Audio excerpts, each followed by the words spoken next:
എല്ലാ പ്രിയപ്പെട്ട cartoon പ്രേമികൾക്കും ഹക്കോസ് cartoon അക്കാഡമിയുടെ പുതിയൊരു വീഡിയോയിലേക്ക് സ്നേഹപൂർവമായ സ്വാഗതം. നമുക്കറിയാം, ഇപ്പം മാധ്യമങ്ങൾ എടുത്തു നോക്കിയാൽ ഈ ലഹരി വഴിയുള്ള അക്രമവും കൊലപാതകവും സംഘടനകളും ഒക്കെയാണ് ദിനം പ്രതി നമ്മൾ കാണുന്നത്. അതായത് അച്ഛനമ്മമാരെന്നില്ല, പെങ്ങളെന്നില്ല, കൂട്ടുകാരെന്നില്ല, സഹപാഠിയെന്നില്ല, ആർക്കും ആരെയും കൊല്ലാം. ലഹരി ഉപയോഗിച്ച് കഴിഞ്ഞാൽ അവർക്ക് ഒന്നും ശിക്ഷ പോലും ലഭിക്കാറില്ല. അതായത് ലഹരിയുടെ ബേസിൽ ചെയ്തതാണെങ്കിൽ അവർക്ക് അതിനുള്ള ചികിത്സയാണുള്ളത്, അല്ലാണ്ട് ശിക്ഷ അവർക്കില്ല. ഇപ്പം തന്നെ നമ്മൾ കണ്ടു, ഒരു MLA മകൻ ലഹരി ഉപയോഗിച്ചതിനെ അറസ്റ്റ് ചെയ്തിട്ട് ആ എക്സൈസ് ഉദ്യോഗസ്ഥന്മാർക്കെതിരെയാണ് ഇപ്പോൾ കേസ് വന്നിരിക്കുന്നത്. ഇതുപോലെയാണ് കാര്യങ്ങളുടെ പോക്ക്. ഒരു വശത്ത് അങ്ങനെ നടക്കുന്നു, ഈ കുറ്റവാളികളെ അല്ലെങ്കിൽ ഈ ലഹരി ഉപയോഗിക്കുന്നവരെ അതല്ലെന്ന് വരുത്തി തീർത്ത് അവർക്ക് ആ കുട്ടിയോട് പക തീർക്കാനായിട്ടാണ് കേസെടുത്തതെന്നാണ് ഈ MLA ഇപ്പോൾ വാദിക്കുന്നത്. അപ്പം ഭരണക്കാർ എന്ത് ചെയ്താലും കുറ്റമില്ലാത്ത ഒരു കാലഘട്ടത്തിലാണ് നമ്മൾ ജീവിക്കുന്നത്.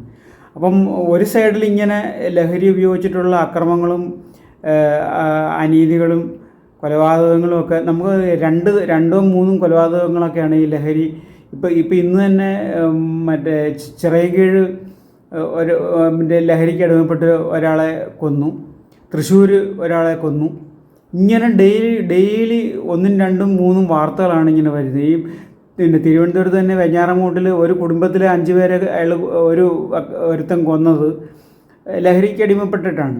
അപ്പോൾ ഇങ്ങനെ ലഹരി വേണ്ടുവോളം സമൂഹത്തിൽ കിട്ടുന്നതുകൊണ്ട് ഒരു സൈഡിൽ കൂടി ഇവർ പ്രഹസനമായിട്ട് ഈ ലഹരിക്കെതിരെ ബോധവൽക്കരണം നടത്തുന്നുണ്ട്. ഇപ്പം തന്നെ SFIക്കാർ പറയുന്നത്, ഞങ്ങൾ സ്കൂൾ കോളേജ് ക്യാമ്പസുകളിൽ ലഹരിക്കെതിരെ ബോധവൽക്കരണം നടന്നു. എന്തൊരു തമാശയാണിതെന്ന് ഞാൻ ആലോചിക്കുക. ഇങ്ങനെയൊക്കെ തമാശ പറയാനായിട്ട് വെളുപ്പില്ലാത്തവരാണല്ലോ ഇവരെന്ന് നമ്മൾ ആലോചിച്ചു പോകും. അപ്പോൾ ഒരു സൈഡിൽ ഇങ്ങനത്തെ ഈ ലഹരി മൂലമുണ്ടാകുന്ന അക്രമങ്ങളും മറ്റ് കൊലപാതകങ്ങളും മറ്റു കാര്യങ്ങളും നടക്കുന്നു. മറ്റു സൈഡിൽ ലഹരി കൂടുതൽ ഉൽപ്പാദിപ്പിക്കാനായിട്ടുള്ള ശ്രമമായിട്ട് സർക്കാർ മുന്നോട്ട് പോവുകയാണ്. അതായത് എലപ്പുള്ളിയിലെ പാലക്കാട് എലപ്പുള്ളിയിലെ ബ്രിവറേജസ് കമ്പനി സ്ഥാപിക്കുന്നതിനെ പറ്റി മന്ത്രിയുടെ ന്യായീകരണം ഇതാണ്: നമ്മൾ സഫിഷ്യൻ്റ് അല്ല, നമ്മുടെ ആവശ്യത്തിനനുസരിച്ചുള്ള മദ്യം നമുക്ക് ഉൽപ്പാദിപ്പിക്കാൻ കഴിയുന്നില്ല, പുറത്തുനിന്ന് നമ്മുടെ സംസ്ഥാനത്തേക്ക് മദ്യം ഒഴുകുകയാണ്. അപ്പോൾ അത് നമുക്ക് തടയിടണം. എന്നിട്ട് നമ്മുടെ കേരളത്തിൽ തന്നെ ആവശ്യം പോലെ മദ്യം ഉൽപ്പാദിപ്പിക്കണം. എന്നിട്ട് സകലമാന പേരെയും കുടിപ്പിച്ച് കിടത്തണം. കുടിപ്പിച്ച് കിടത്തുക മാത്രമല്ല, ഈ ലഹരിക്ക് അടിമപ്പെട്ടിട്ട് ഇവർ എന്തെല്ലാമാണ് കാണിച്ചു കൂട്ടുന്നതെന്ന് അറിയത്തില്ല. അതുപോലെയാണ് ഈ വാർത്തകൾ വന്നിരിക്കുന്നത്. ഇവർക്ക് ഇതിനകത്തൊന്നും യാതൊരു കുണ്ഠിതവും ഇല്ലെന്നാണ് ഇതിനകത്ത് നമുക്ക് മനസ്സിലാകുന്നത്.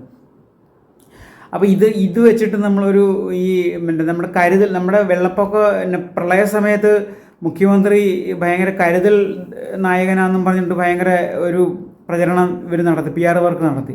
അതിനകത്ത് ഒരു പടം നവമാധ്യമങ്ങളിൽ ഭയങ്കര വൈറലായി. അതായത് പാവയ്ക്ക കണക്കൊരു കേരളത്തിനെയും പിടിച്ചുകൊണ്ട് ഈ വെള്ളത്തിൽ നിന്ന് ഇങ്ങനെ കയറി വരുന്ന ഒരു പിണറായിയുടെ പടം ഭയങ്കര ഇവർ തന്നെ ഹിറ്റാക്കി. ആരോ വരച്ചതാണ്, അത് ഇവർ തന്നെ അത് ഷെയർ ചെയ്ത് ഹിറ്റാക്കി. ഒരു രക്ഷകനാന്നുള്ള മട്ടെ, പ്രളയത്തിൽ നിന്ന് കേരളത്തെ രക്ഷിച്ച രക്ഷകനാന്നും പറഞ്ഞ് ഈ പാവയ്ക്ക കണക്കത്തെ ഒരു സാധനവും പിടിച്ചുകൊണ്ട് മുഖ്യമന്ത്രി ഇങ്ങനെ കയറി വരുന്ന ഒരു പടം, ഉയർത്തിപ്പിടിക്കുന്ന പടം.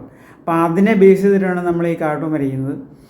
അപ്പോൾ എല്ലാം മാന്യ പ്രേക്ഷകർക്കും ഈ കാർട്ടൂൺ മീഡിയയിലേക്ക് സ്നേഹപൂർവമായ സ്വാഗതം. നമുക്ക് വരയിലോട്ട് കടക്കാം. ഇതാണ് ആ കാർട്ടൂണിൻ്റെ റഫ്. ഇതാണ് നമ്മൾ അന്നത്തെ പ്രളയത്തെ കണ്ട രക്ഷകൻ്റെ പടമാണ്. ആ രക്ഷകൻ ഇപ്പോൾ പാവയ്ക്ക കണക്കത്തുള്ള ഈ കേരളത്തിനെ അല്ല ഈ നെഞ്ചോരടിക്ക് പിടിച്ച് കൊണ്ടുവരുന്നത്. എന്താണെന്ന് നമുക്കറിയാമല്ലോ. നമുക്കിതിൻ്റെ ഇഞ്ചിങ്ങിലോട്ട് കടക്കാം. അപ്പോൾ നമ്മുടെ കരുതൽ മന്നൻ ഈ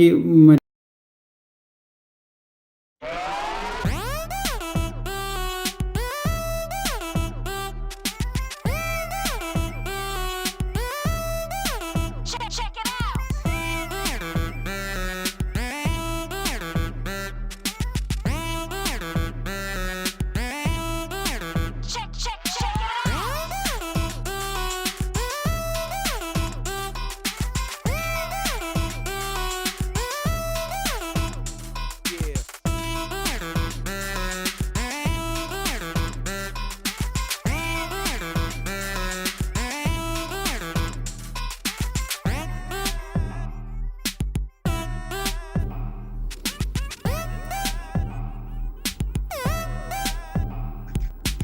അപ്പം കാർട്ടൂൺ കഴിഞ്ഞിട്ടുണ്ട്. കരുതലെന്ന് നമ്മളതിന് പേര് കൊടുത്തിട്ടുണ്ട്.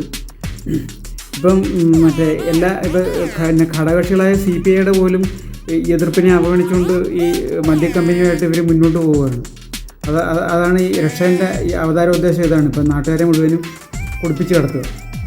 അപ്പോൾ ഇതാണ് ഒരു ചെറിയൊരു കാർട്ടൂണാണ്. അപ്പോൾ ഈ ആഴ്ച വളരെ ചെറിയ കാർട്ടൂണായിപ്പോയി. എന്നാലും ഇപ്പോഴത്തെ ഈ മദ്യനയത്തിൻ്റെ ഈ ഒരു കാർട്ടൂണാണിത്.